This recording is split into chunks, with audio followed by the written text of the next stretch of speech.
పిరికివారు,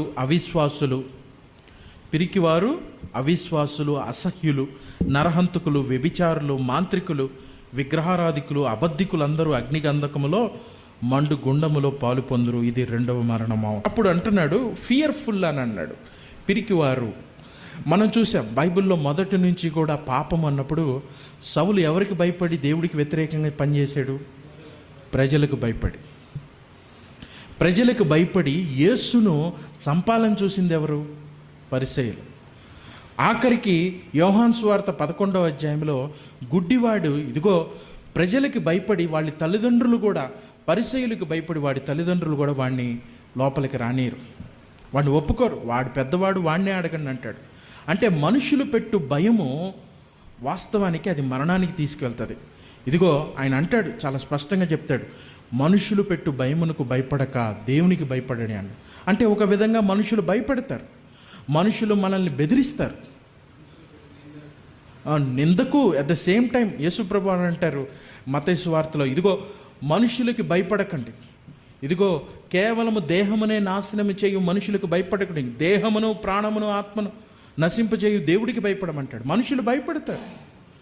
అప్పుడు పిరికితనం అనేది మానవుల హృదయాల్లోకి వస్తుంది.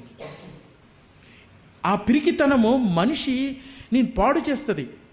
ఈ రోజున చాలామంది దేవుడి నామం నిమిత్తం నేరుగా నిలబడి మాట్లాడటానికి భయపడుతూ ఉన్నారు. వీళ్ళని ఏమంటామంటే దెర్ ఈజ్ అ ఎఫెమినేట్ మెన్, పిరికి వాళ్ళు. వీళ్ళకి బయట దేవుడి నామం నిమిత్తం మాట్లాడటానికి పోరాడడానికి సిద్ధంగా లేరు, కానీ వాళ్ళు ఇంట్లో ఆడవాళ్ళ మీద పెత్తనం చూపిస్తూ ఉంటారు, పిల్లల మీద పెత్తనం చూపిస్తూ ఉంటారు.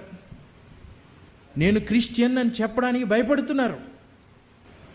ఇప్పుడు ఎవరో ఒక పొలిటీషియన్ వచ్చి క్రైస్తవుల్ని బెదిరించినంత మాత్రాన మనం భయపడాల్సిన అవసరం లేదు. ఎవరూ కూడా ఏమీ చేయలేరు. అంటే మనం కొద్ది కాలం శ్రమలు ఉంటవి. యేసుక్రీస్తు వారు అన్నారు, మీకు కొంతకాలం శ్రమలు ఉంటవి, జయించువాడు ఇదిగో వీటినన్నిటిని జయించువాడు. నిర్భయంగా స్వార్థ చెప్పే విషయంలో కానీ, విగ్రహారాధన అన్నప్పుడు విగ్రహారాధన చెప్పే విషయంలో కానీ, అక్కడ ఏదైనా పాపం జరుగుతుంటే ఆ పాపాన్ని చెప్పే విషయంలో కానీ మనం చెప్పడమే. నమ్మకంగా ఉండడానికి దేవా మాకు శక్తినివ్వు అని మనం చెప్పాలి.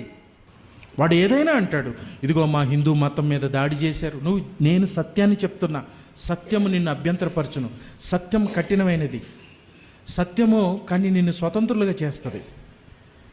నువ్వు దాని గురించి మాట్లాడితేనే వాడికి అర్థమైద్ది, లేకపోతే వాడు సరైన స్థితిలో ఉండడు. పిరికితనం అనేది ఉండడం వల్ల దీన్ని ఆయన అంటాడు, వాస్తవానికి